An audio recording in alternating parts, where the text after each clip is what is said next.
അബ്രാമുമായി ഉടമ്പടി. അബ്രാമിന് ദർശനത്തിൽ കർത്താവിൻ്റെ അരുളപ്പാടുണ്ടായി. അബ്രാം ഭയപ്പെടേണ്ട, ഞാൻ നിനക്ക് പരിചയാണ്, നിന്റെ പ്രതിഫലം വളരെ വലുതായിരിക്കും. അബ്രാം ചോദിച്ചു, കർത്താവായ ദൈവമേ, സന്താനങ്ങളില്ലാത്ത എനിക്ക് എന്ത് പ്രതിഫലമാണ് ലഭിക്കുക? ദമാസ്കസ്കാരൻ ഏലിയേസറാണ് എൻ്റെ വീട്ടിലെ അവകാശി. അബ്രാം തുടർന്നു, എനിക്കൊരു സന്താനത്തെ അവിടുന്ന് തന്നിട്ടില്ല. എൻ്റെ വീട്ടിൽ പിറന്ന ദാസരിൽ ഒരുവനായിരിക്കും എൻ്റെ അവകാശി. വീണ്ടും അവന് കർത്താവിൻ്റെ അരുളപ്പാടുണ്ടായി, നിന്റെ അവകാശി അവനായിരിക്കുകയില്ല, നിന്റെ മകൻ തന്നെയായിരിക്കും. അവിടുന്ന് അവനെ പുറത്തേക്ക് കൊണ്ടുവന്നിട്ട് പറഞ്ഞു, ആകാശത്തേക്ക് നോക്കുക, ആ കാണുന്ന നക്ഷത്രങ്ങളുടെ എണ്ണമെടുക്കാൻ കഴിയുമോ? നിന്റെ സന്താന പരമ്പരയും അതുപോലെ ആയിരിക്കും. അവൻ കർത്താവിൽ വിശ്വസിച്ചു, അവിടുന്ന് അതവന് നീതീകരണമായി കണക്കാക്കി. അവിടുന്ന് തുടർന്നു അരുളി ചെയ്തു, ഈ നാട് നിനക്ക് അവകാശമായി തീരാൻ വേണ്ടി നിന്നെ കൽദായരുടെ ഊറിൽ നിന്ന് കൊണ്ടുവന്ന കർത്താവാണു ഞാൻ. അവൻ ചോദിച്ചു, ദൈവമായ കർത്താവേ, ഇത് സംഭവിക്കുമെന്ന് ഞാൻ എങ്ങനെ അറിയും?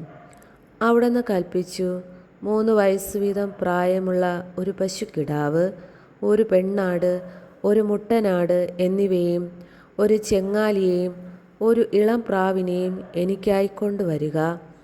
അവൻ അവയെല്ലാം കൊണ്ടുവന്നു. അവയെ 2 പിളർന്ന ഭാഗങ്ങൾ നേർക്കുനേരെ വച്ചു. പക്ഷികളെ അവൻ പിളർന്നില്ല.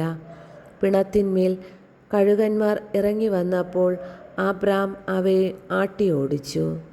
സൂര്യൻ അസ്തമിച്ചു കൊണ്ടിരുന്നപ്പോൾ അബ്രാം ഗാഢനിദ്രയിലാണ്ടു. ഭീകരമായ അന്ധകാരം അവനെ ആവരണം ചെയ്തു. അപ്പോൾ കർത്താവ് അരുളി ചെയ്തു, നീ ഇതറിഞ്ഞുകൊള്ളുക, നിന്റെ സന്താനങ്ങൾ സ്വന്തമല്ലാത്ത നാട്ടിൽ പരദേശികളായി കഴിഞ്ഞുകൂടും. അവർ ദാസ്യവേല ചെയ്യും. 400 കൊല്ലം അവർ പീഡനങ്ങൾ അനുഭവിക്കും. എന്നാൽ അവരെ അടിമപ്പെടുത്തുന്ന രാജ്യത്തെ ഞാൻ കുറ്റം വിധിക്കും. അതിനുശേഷം ധാരാളം സമ്പത്തുമായി അവർ പുറത്തു വരും. നീ സമാധാനത്തോടെ നിന്റെ പിതാക്കളോട് ചേരും. വാർദ്ധക്യ പരിപൂർണതയിൽ നീ സംസ്കരിക്കപ്പെടും. 4ാം തലമുറയിൽ അവർ ഇങ്ങോട്ട് തിരിച്ചു പോരും. എന്തെന്നാൽ അമോര്യരുടെ ദുഷ്ടത ഇനിയും പൂർത്തിയായിട്ടില്ല. സൂര്യൻ അസ്തമിച്ച്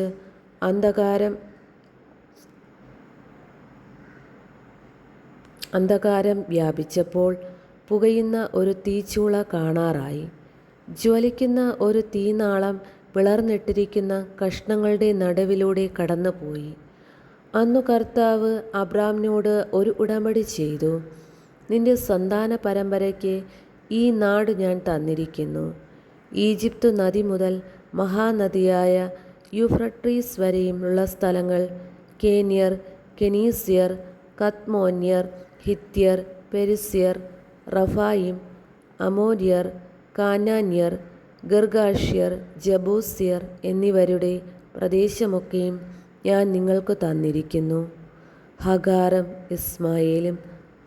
അബ്രാമിന് ഭാര്യ സാറായിൽ കുട്ടികളുണ്ടായില്ല. അവൾക്ക് ഹഗാർ എന്നു പേരുള്ള ഒരു ഈജിപ്തുകാരി ദാസിയുണ്ടായിരുന്നു. സാറായി അബ്രാമിനോട് പറഞ്ഞു, മക്കളുണ്ടാകാൻ ദൈവം എനിക്ക് വരം തന്നിട്ടില്ല. നിങ്ങൾ എൻ്റെ ദാസിയെ പ്രാപിക്കുക. ഒരു പക്ഷേ അവൾ മൂലം എനിക്ക് കുഞ്ഞുങ്ങളുണ്ടായേക്കാം. അബ്രാം സാറായുടെ വാക്കനുസരിച്ചു. കാനാൻ ദേശത്ത് 10 വർഷം താമസിച്ചു കഴിഞ്ഞപ്പോൾ അവൻ്റെ ഭാര്യ സാറായി ദാസിയായ ഈജിപ്തുകാരി ഹഗാറിനെ തൻ്റെ ഭർത്താവിന് ഭാര്യയായി നൽകി.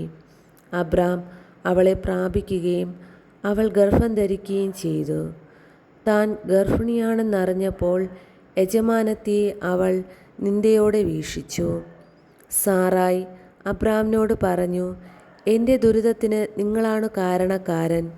ഞാനാണ് എൻ്റെ ദാസിയെ നിങ്ങളുടെ ആശ്ലേഷണത്തിന് വിട്ടുതന്നത്. പക്ഷേ താൻ ഗർഭിണിയാണെന്ന് കണ്ടപ്പോൾ അവൾക്ക് ഞാൻ നിന്ദ്യയായി.